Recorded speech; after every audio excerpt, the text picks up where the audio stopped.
Biarlah aku seperti anjing yang memelas. Yang penting aku selamat di akhirat. Biarlah aku seperti anjing yang hina di hadapan orang Yahudi. Asalkan aku menerima keselamatan itu.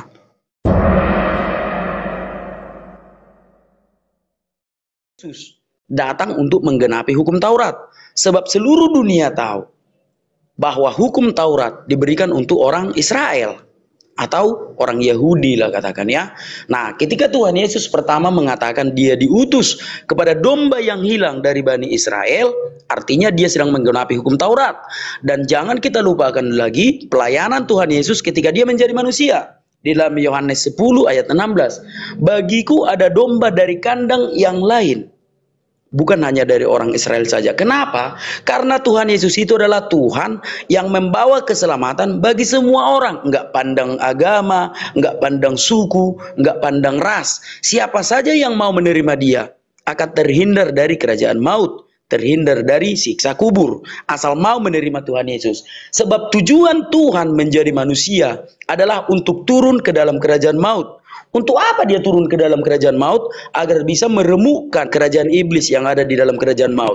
Makanya Alkitab mencatat ketika Tuhan Yesus bangkit, kuburan-kuburan terbuka. Orang-orang kudus yang selama ini tertahan di kerajaan maut bangkit dan naik ke surga. Dan itulah yang berlaku sampai sekarang. Siapa saja yang menerima Tuhan Yesus sebagai juru selamat tidak akan mengalami siksa kubur, tidak akan turun ke alam maut, tetapi akan bersama-sama dengan orang-orang percaya di Firdaus. Itulah tujuan Tuhan Yesus menjadi manusia. Oh anak bata, Tuhan Yesus kan maha kuasa. Ngapain dia harus turun ke dalam kerajaan maut? Dia cukup perintahkan saja. Tuhan itu kudus. Tuhan itu kudus, tidak bisa turun ke dalam kerajaan maut. Hanya dengan cara itu sajalah, merendahkan dirinya untuk datang, mengambil rupa seorang hamba. Untuk apa dia menjadi manusia? Kan dia bisa mengutus para malaikat. Malaikat udah diutus, manusia menolak. Para nabi utus dong. Para nabi sudah diutus. Tetapi orang-orang menolak para nabi itu.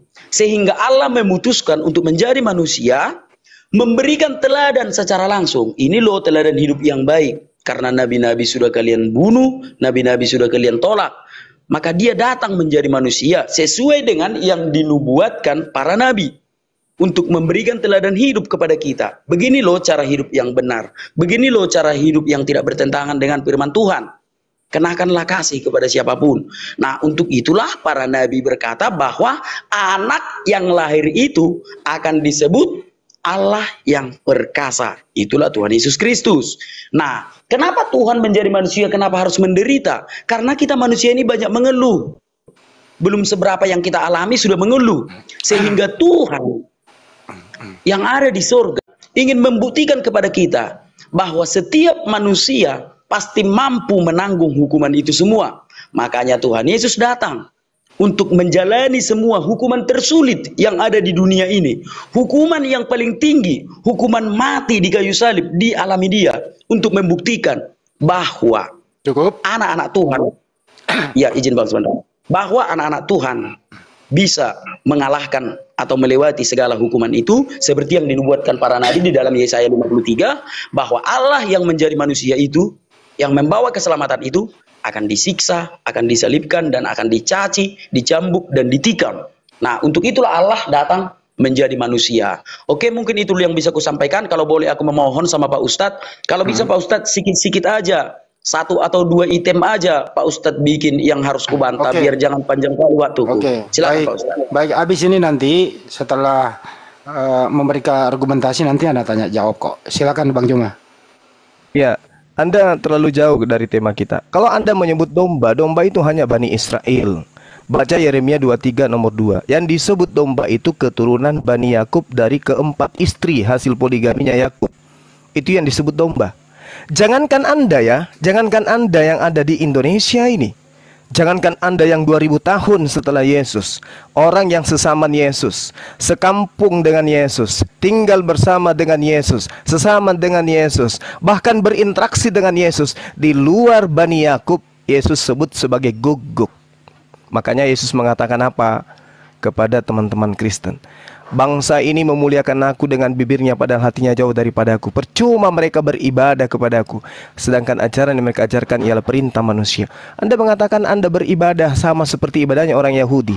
Saya katakan kepada saudara, Bung, sebelum kita kembali kepada tema, Yesaya 52 nomor 1, Anda coba baca di sana. Terjaga-jagalah, kenakan kekuatanmu seperti pakaian hai Sion, kenakanlah pakaian kehormatanmu hai Yerusalem.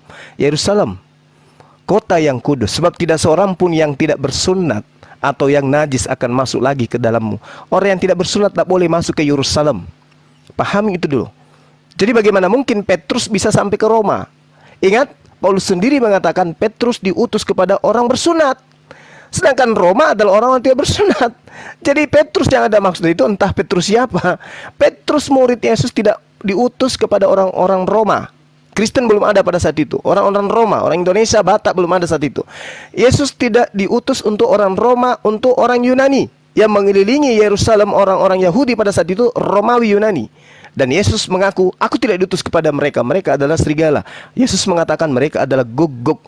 Ketika wanita ini mengakui, betul Tuhan, tetapi bukankah guguk makan sampah yang jatuh dari meja tuannya? Apa kata Yesus? Imanmu betul.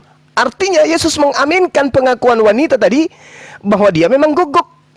Jadi jangan mimpi Anda itu adalah anak-anak Elohim. Ini tema kita sebenarnya. Kok bisa orang-orang goyim yang disebut kafir oleh Paulus di dalam Galatia 2 nomor 14, orang yang tidak bersunat adalah orang yang hidup secara kafir. Ingat Yesaya 52 tadi, bahwa kota kudus Yerusalem itu tidak boleh seorang yang tidak bersunat masuk ke dalam sana. Lalu kemudian Yerusalem nggak boleh orang bersunat masuk. Rumah ibadah orang Yahudi juga nggak boleh orang bersunat itu masuk. Bahkan kalau Anda membaca dalam Yehezkiel 44 nomor 7, apa yang dikatakan oleh Tuhan di sana? Yang membiarkan orang-orang asing, yaitu orang-orang yang tidak bersunat hatinya maupun daging kulupnya masuk ke dalam tempat kudusku, dan dengan kehadirannya mereka menajiskan waktu kamu mempersembahkan santapanku, yaitu lemak dan darah. Dengan perbuatan begitu kamu lebih mengingkari perjanjianku daripada segala perbuatanmu yang keji yang sudah-sudah. Jadi orang Yahudi yang memasukkan orang Kristen masuk ke dalam rumah ibadahnya orang Yahudi, kata Tuhan, mereka telah melakukan sesuatu kemungkaran. Mereka berbuat begitu yang lebih keji terhadap semua perjanjian yang mereka lakukan. Jadi kesalahan apapun yang dilakukan oleh orang Yahudi itu tidak ada kalah kejihnya dibandingkan orang Yahudi yang memasukkan orang Kristen masuk ke rumah ibadahnya, orang yang tidak bersunat masuk ke rumah ibadahnya. Pahami itu. Kamu tidak akan memelihara barang-barangku yang kudus. Kamu mengangkat mereka untuk memelihara kewajibanmu terhadap aku dalam tempat kudusku. Oleh sebab itu beginilah firman Tuhan, Tuhan Elohim, Tuhan sembahan Bani Israel. Tidak seorang pun dari orang-orang asing yang hatinya dan kulupnya tidak bersunat boleh masuk ke dalam tempat suciku, kudusku. Ya, setiap orang asing yang ada di tengah-tengah orang Israel tidak boleh masuk ke rumah ibadahku. Kalau masuk di kota Yerusalem aja kalian dinajiskan, apalagi masuk ke rumah ibadah. Bagaimana mungkin Anda disebut sebagai anak-anak Elohim? Jangan mimpi. Bahkan kalau Anda melihat dalam Wahyu 21 nomor 27, orang Kristen itu najis, nggak boleh masuk surga. Tetapi tidak akan masuk ke dalamnya suatu yang najis, atau orang yang melakukan kekejian atau dusta. Tetapi hanya mereka yang namanya tertulis dalam kitab kehidupan anak domba itu. Ingat sekali lagi ajaran saya tadi, Yeremia 23 nomor 2, yang disebut domba adalah Bani Israel dari keempat istri hasil poligami Yakub. Catat itu. Sekarang kita kembali kepada tema. Saudara, orang Yahudi, ini Anda yang tadi itu tentang najis orang tidak bersunat, Anda nggak usah bahas ya, karena itu udah jelas terpampang itu. Kalian dianggap sebagai orang-orang kafir oleh Paulus itu sendiri dalam Galatia 2 nomor 14. Jadi kasus yang kita tema yang kita kasuskan hari ini adalah anak-anak Tuhan dan hamba Tuhan. Oke? Nah, di dalam pengajaran orang Yahudi, kitabnya mereka mengatakan ubinka abatika, ubiteka wa abdaka. Itu jelas itu, wa abdeka. Terus dikatakan apa lagi? Wa amatika, baik hambamu laki-laki maupun hambamu perempuan. Jadi orang Yahudi disebut sebagai anak karena dia hamba. Ubinka wa ubiteka, anak laki-lakimu atau anak perempuanmu, atau hambamu laki-laki atau hambamu perempuan. Jadi mereka yang disebut anak itu adalah hamba. Sementara hamba ini adalah mereka yang mengabdi, tunduk dengan setia, menjalankan, mentautkan hatinya kepada ketetapan Tuhan yang datang kepada Bani Israel, yaitu kepada Nabi Musa. Jadi mereka yang dengan setia melakukan, mempraktekkan, melakukan ibadah-ibadah ritual seperti Yahudi lakukan, mereka itulah yang disebut hamba, mereka itulah yang disebut sebagai anak. Lah Anda siapa? Kristen ini sopo? Lah orang Romawi Yunani aja disebut guguk oleh Yesus. Anda siapa? Ini yang perlu kita jelaskan. Ini yang perlu Anda jelaskan. Nggak usah jual Yesus. Yesus itu adalah Tuhan. Datang dalam rumah. Nggak perlu itu. Itu kita sudah kenyang dengan itu. Sekarang permasalahannya, kenapa orang-orang yang tidak bersunat ini, orang-orang yang bukan Bani Yakub ini ngaku juga sebagai anak Elohim? Apa sebabnya?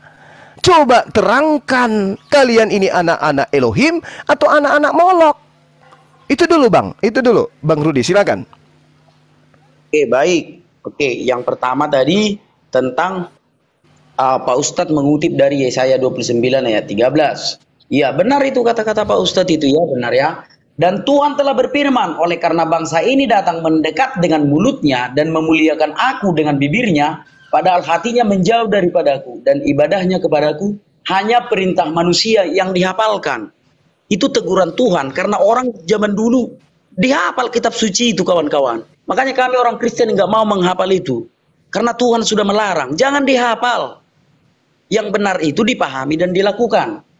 Jadi sekali lagi saya bacakan. Dan Tuhan telah berfirman, oleh karena bangsa ini datang mendekat dengan mulutnya dan memuliakan aku dengan bibirnya, padahal hatinya menjauh daripadaku.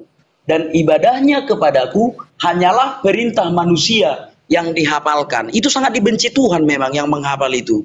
Makanya orang Kristen kalau ada menghafal Alkitab itu langsung kutegur itu. Contoh Pak Bom. Pak Bom, perintah Tuhan jangan dihafalkan. Jangan dihafalkan, tapi dipahami dan dilakukan. Itulah makanya Tuhan sangat membenci umat yang menghafal kitab.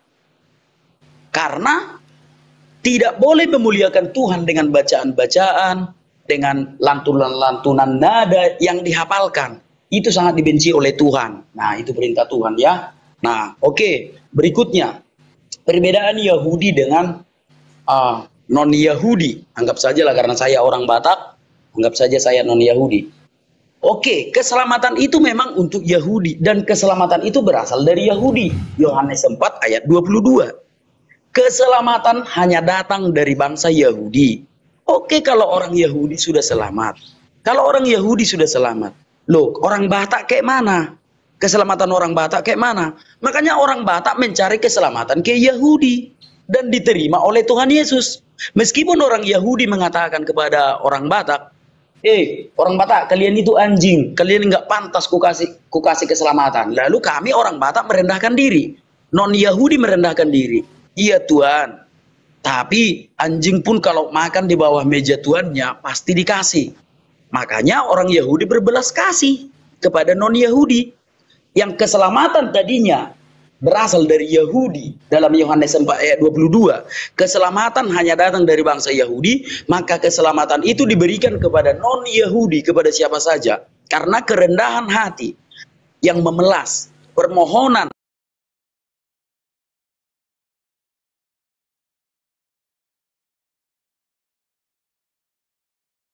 Kalau kita dengan rendah hati mau memintanya. Nah, kita kembali sekarang ke Yahudi. Tentang soal sunat nggak usah kubantah tadi, ada teguran dari Pak Ustadz, nggak apa-apa. Oke, kita tahu di tahun pemberitaan Injil itu ketika Jenderal Titus membakar Yerusalem, dan ketika Nebukadnezar sebelum Masehi membakar Yerusalem juga, menghancurkan Bait Allah, maka orang Yahudi berpencar ke segala penjuru dunia. Bahkan peninggalan sejarahnya masih itu sampai sekarang. Di seluruh negara-negara maju, orang Yahudi ada. Kenapa? Karena mereka itu memang telah diserahkan oleh Tuhan ke berbagai-bagai negara. Nah, ketika para rasul memberitakan Injil kepada orang Yahudi yang ada di Yunani, lalu non-Yahudi yang dianggap anjing ini memohon agar keselamatan itu diberikan kepada mereka dengan rendah hati. Dan akhirnya orang Yahudi itu memberikan sesuai dengan perintah Tuhan Yesus. Dalam Matius 28 ayat 19. Jadikan semua bangsa muridku. Dan baptislah mereka dalam nama Bapa dan Anak dan Roh Kudus. Itulah makanya non-Yahudi juga menerima keselamatan. Memang benar kita akui keselamatan hanya datang dari bangsa Yahudi. Yohanes 4 ayat 22. Tetapi dengan hati yang memelas, non-Yahudi yang dianggap anjing oleh orang Yahudi ini, ketika memohon dengan rendah hati, maka keselamatan itu juga diberikan. Dan terbukti di dalam Wahyu 7. Di dalam Wahyu 7 ayat 9, bahwa Rasul Yohanes dengan penglihatan melihat banyak orang, berlaksa-laksa orang dari segala suku dan bangsa yang telah menerima keselamatan dari Yahudi itu memang ada di surga. Dan ditegaskan lagi di dalam Yohanes 1 ayat 29. Lihat anak domba Allah yang menghapus dosa dunia. Bukan hanya dosa Yahudi saja. Anak domba Allah menghapus dosa dunia, termasuk Yahudi dan non-Yahudi. Itulah makanya non-Yahudi juga beroleh keselamatan itu. Memang mereka dianggap anjing. Tetapi ketika memohon dengan memelas, maka mereka menerima keselamatan itu. Itulah orang Kristen yang keselamatannya diberikan dengan cuma-cuma. Untuk itulah harus memohon untuk keselamatan itu. Karena tidak bisa dibeli dengan uang. Tidak bisa dibeli dengan harta. Seandainya keselamatan itu bisa dibeli dengan harta, tentu saja non-Yahudi tidak perlu seperti anjing. Karena non-Yahudi banyak yang punya harta. Tetapi karena keselamatan ini tidak bisa dibeli dengan harta, maka non-Yahudi yang dianggap anjing akan memelas meminta keselamatan itu, dan Tuhan memberikan keselamatan itu. Yohanes 10 ayat 16. Bagiku ada juga domba dari kandang yang lain. Itulah makanya dunia menerima keselamatan itu, dan semua orang berhak atas keselamatan itu. Keselamatan itu tidak pandang agama. Keselamatan itu tidak pandang etnis. Siapa saja yang percaya dalam nama Yesus akan diberi kuasa menjadi anak-anak Allah. Mungkin itu dulu yang bisa aku jawab. Silakan Pak Ustadz. Iya, jadi saudara ya tidak kemudian memberikan jawaban terhadap poin ya. Kenapa ada anak-anak Tuhan di luar Bani Israel, kecuali Anda mengatakan bahwasanya Yahudi memberikan keselamatan kepada non-Yahudi. Ini asumsi yang Anda bangun ya, setelah tidak menemukan kemudian pengajaran Yesus itu ada pada diri Kristen. Nah, kita gunakan data sekarang. Galatia 4 nomor 5. Yesus diutus untuk menembus mereka. Siapa mereka? Yang takluk kepada hukum Taurat. Siapa yang takluk kepada hukum Taurat? Bani Yakub. Karena hukum Taurat itu untuk Bani Yakub. Ulangan 33 nomor 4. Yang punya hak tentang hukum Taurat adalah Bani Yakub. Anda bukan Bani Yakub. Lagi-lagi Paulus, ingat pengakuan Paulus, kepada orang Yahudi aku ngaku Yahudi, kepada orang Roma aku mengaku Roma. Ingat itu? Itu adalah konsep Paulus. Sehingga ketika dia menuliskan Galatia 4 nomor 5, dia coba menghibur orang Yahudi. Yesus diutus untuk menembus mereka yang takluk kepada hukum Taurat, supaya kita diterima menjadi anak. Anak ini apa? Orang yang takluk kepada hukum Taurat. Siapa mereka? Bani Israel. Anda tidak mungkin takluk kepada hukum Taurat. Kenapa? Hukum Taurat bukan untuk Anda. Hukum Taurat hanya untuk Bani Israel. Wahyu 14 nomor 3, mereka menyanyikan suatu nyanyian baru di hadapannya dan di depan keempat makhluk dan tua-tua itu, dan tidak seorang pun yang dapat mempelajari nyanyian itu selain daripada 144.000 orang yang telah ditebus dari bumi itu. Anda tidak ditebus, Anda bukan Bani Israel, Anda tidak ada namanya di dalam kitab termaterai. Memang pedis, tapi itu fakta. Wahyu 7 nomor 4. Dan aku mendengar jumlah mereka yang dimateraikan itu 144.000 yang telah dimateraikan dari semua suku keturunan Israel. Lagi-lagi dari keturunan 4 wanita hasil poligaminya Yakub. Anda bukan. Memang pedis, tapi kebenaran itu harus diuraikan. Lalu dikatakan dalam Roma 9:27, ini terjemahan baru ya saya pakai. Dan Yesaya berseru tentang Israel, sekalipun jumlah anak-anak Israel seperti pasir di laut, namun hanya sisanya akan diselamatkan. Jadi Bung, Domba di luar kandang itu bukan Kristen. Domba di luar kandang adalah Bani Yakub yang sudah berserak kemana-mana, yang tidak sempat bertemu Yesus. Makanya Yesus berpesan kepada murid-muridnya agar jangan ke bangsa lain, melainkan kepada bangsa murid-muridnya, yaitu Bani Israel. Jadi ketika Anda menarasikan Matius 28, pergilah beritakanlah Injil, jadikanlah semua bangsa muridku, itu yang dimaksud adalah bangsa dari Bani Yakub yang sudah nyebar kemana-mana. Bukan diajarkan untuk menjadikan semua bangsa menjadi hamba, seperti yang Anda lakoni, menghambakan diri kepada Yesus, lantas mengatakan Anda adalah anak-anak Tuhan. Itu poin. Sekali lagi saya katakan, Yesaya berseru tentang Israel, bukan tentang Batak, bukan Romawi, bukan Yunani. Sekalipun jumlah anak Israel seperti pasir di laut, namun hanya sisanya yang akan diselamatkan. Sisanya aja yang diselamatkan. Sisa dari apa? Bani Israel. Ente Bani apa? Ente Bani apa? Anda sudah mengakui orang-orang Roma Yunani tadi disebut guguk. Nah, dalam Matius 15:26 versi TSI, jawab Yesus kepada mereka, kamu bukan orang yang mengambil makanan anak-anaknya dan memberikannya kepada guguk. Ini pengakuan Yesus, Bung. Itu pengakuan Yesus. Matius 7 nomor 6, jangan kamu memberikan barang yang kudus kepada guguk, dan jangan kamu melemparkan mutiaramu kepada babi, supaya jangan diinjak-injaknya dengan kakinya, lalu dia berbalik mengoyak kamu. Ini yang kalian lakukan. Ini yang kalian lakukan. Kalian mengambil pengajaran daripada anak-anak Tuhan, anak Elohim, yang memiliki kemudian legitimasi tentang pengajaran Tuhan kepada para nabi terhadap Bani Yakub. Anda ambil kemudian itu, lantas Anda lemparkan kembali kepada mereka. Keselamatan itu datang dari Israel, datang dari Yahudi. Terus kapan Yahudi menyatakan diri memberikan keselamatan kepada kalian? Kapan itu?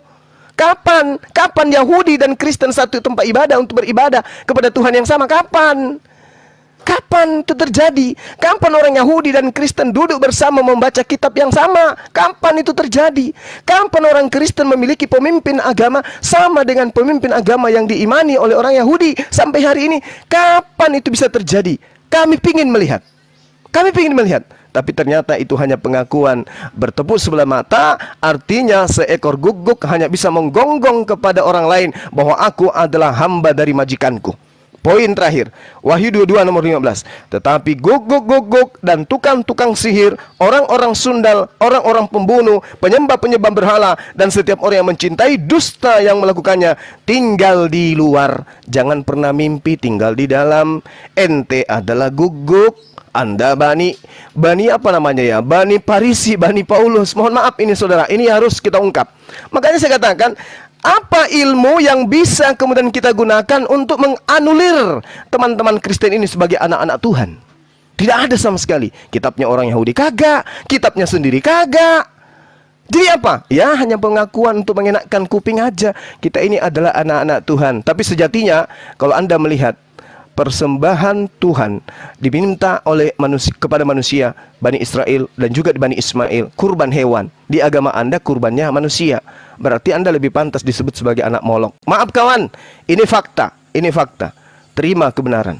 Silakan. Oke, baik. Wahyu 7, jangan ayat 4 saja dibaca Pak Ustadz. Baca ayat 9. Dari segala suku bangsa. Ayatnya jangan dipotong-potong Pak Ustadz. Ayat 9, dari segala suku dan bangsa dan bahasa. Termasuk orang Indonesia. Itu tidak bisa dibantah. Keselamatan itu datang dari Yahudi. Ya itulah Yahudi yang termateraikan di dalam ayat 4 itu. Tapi baca ayat 9-nya. Dan aku melihat, kemudian daripada itu aku melihat sesungguhnya suatu kumpulan besar, orang banyak yang tidak dapat terhitung banyaknya, dari segala suku bangsa termasuk bangsa Indonesia, dan suku dan kaum dan bahasa termasuk bahasa Indonesia, berdiri di hadapan tahta dan di hadapan anak domba. Jangan dipotong-potong Pak Ustadz. Kita mengakui kalau keselamatan itu berasal dari Yahudi. Tetapi di dalam ayat 9, kemudian daripada itu aku melihat sesungguhnya suatu kumpulan besar orang banyak yang tidak terhitung banyaknya, dari segala suku bangsa termasuk Indonesia, dan suku dan kaum dan bahasa, berdiri di hadapan tahta anak domba. Gitu loh. Kita jujur aja kita berbicara kitab suci. Jujur aja kita Pak Ustadz berbicara kitab suci, kenapa dipotong-potong ayatnya? Nah, demikian juga di dalam Yohanes 1 ayat 29. Lihat anak domba Allah yang menghapus dosa dunia. Bukan hanya Yahudi saja yang menghapus dosa dunia. Makanya Santo Petrus memberitakan Injil ke Roma. Rasul Yohanes memberitakan Injil ke Efesus. Andreas memberitakan Injil ke Mesir. Dan semua sudah menjadi orang Kristen.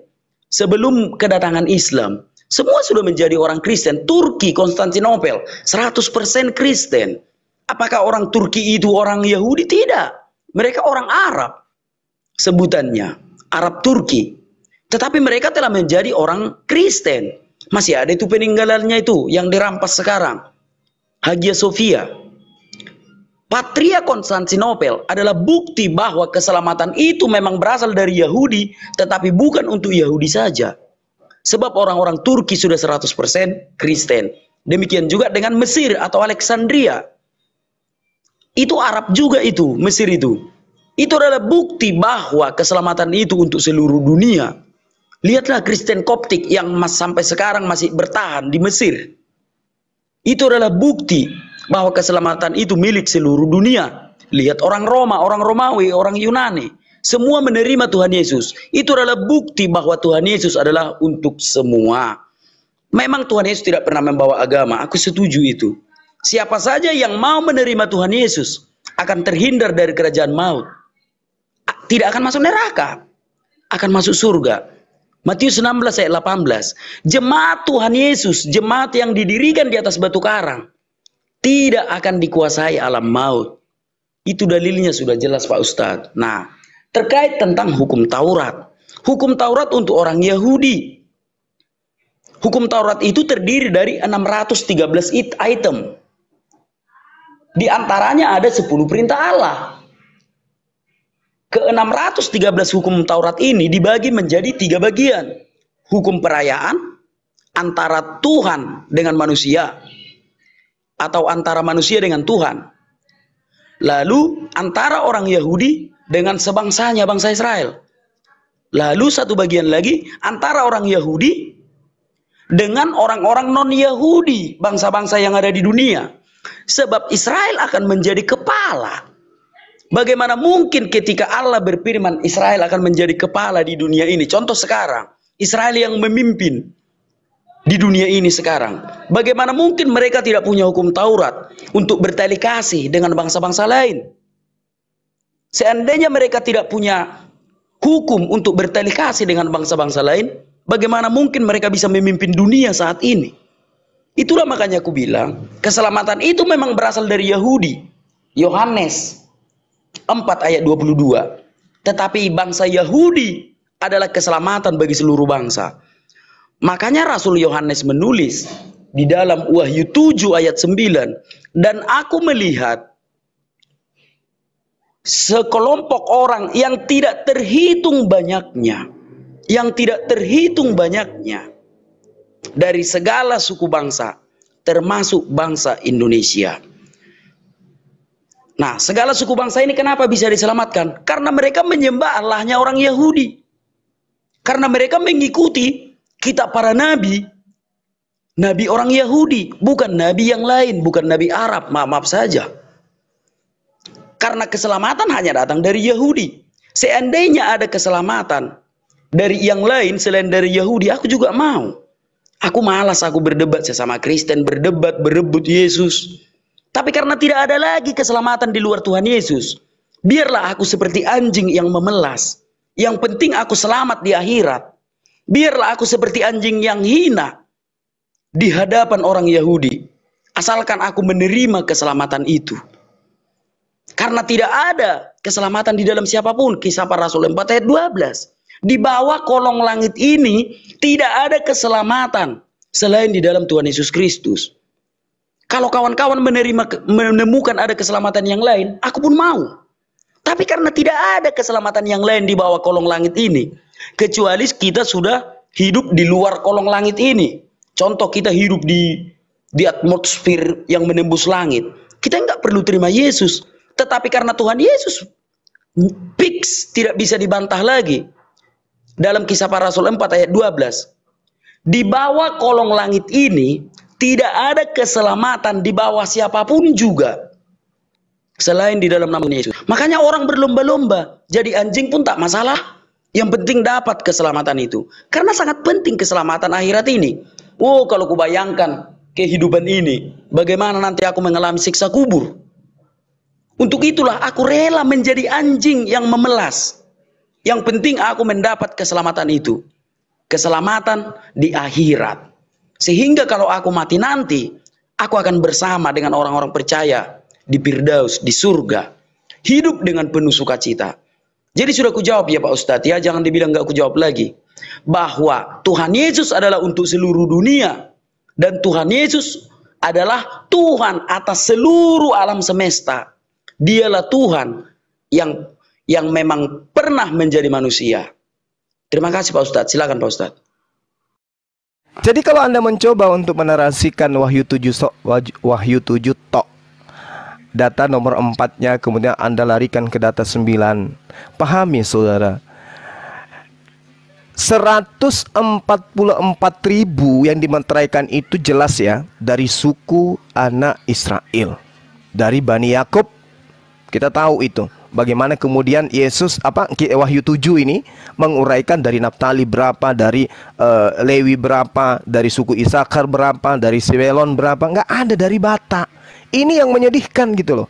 Dan alhamdulillah Anda sudah mengakui bahwa Anda ya, mohon maaf ini ya, Anda sudah mengakui sendiri bahwa ternyata kalian bukan anak Tuhan, tapi anak guguk gitu ya tadi. Nah, kemudian di data nomor 9 ini, Bung, ketika Anda menarasikan itu, di sana jelas di data nomor 11-nya dikatakan prasek kinesan. Artinya apa? Ada dua unsur di sana. Apa itu? Allah. Yang kedua hamba. Lagi-lagi hamba Allah. Yang menyembah kepada Allah, yang menyembah kepada Eloh, Alaha, Theos. Nah, ini yang perlu Anda pahami. Ternyata yang diselamatkan yang Anda baca kemudian dan para itu, aku melihat sesungguhnya suatu kumpulan besar orang-orang banyak yang tidak dapat terhitung banyaknya dari segala bangsa, suku dan kaum dan bahasa, berdiri di hadapan tahta dan di hadapan anak domba, memakai jubah putih dan seterusnya. Ternyata mereka ini bukan Kristen, bukan anak-anak guguk yang tadi yang Anda maksud, ya, tetapi adalah hamba Allah. Prasek kinesan, orang-orang yang mengabdikan diri kepada Allah, kepada Yotefafe, kepada Hasem, bukan kepada Paulus. Karena kalau orang menyembah Yesus mengabdi kepada Paulus, karena menyembah Yesus itu adalah pengajaran Paulus. Siapa yang menyembah Yesus pasti mereka adalah abdi dari Paulus. Nah, itu yang saudara pahami. Dan semua malaikat berdiri mengelilingi tahta dan tua-tua dan keempat makhluk itu. Mereka tersungkur di hadapan tahta itu dan menyembah Allah, prasek kinesan. Oke, di situ ada kata menyembah Allah. Ada pekerjaan di mana orang itu menghambakan diri kepada Allah. Poin yang harus Anda catat. Jadi Yesus ketika dikatakan di hadapan Yesus akan datang orang berlaksa-laksa. Yes, sayang sekali anak-anak Kristen tidak ada di situ. Kok bisa gitu Bang Suma? Baca di dalam Matius 7. Orang-orang Kristen ditepis. Tidak boleh. Karena mereka tidak melakukan kehendak Tuhannya Yesus. Enyahlah daripadaku, engkau semua adalah pembuat kejahatan.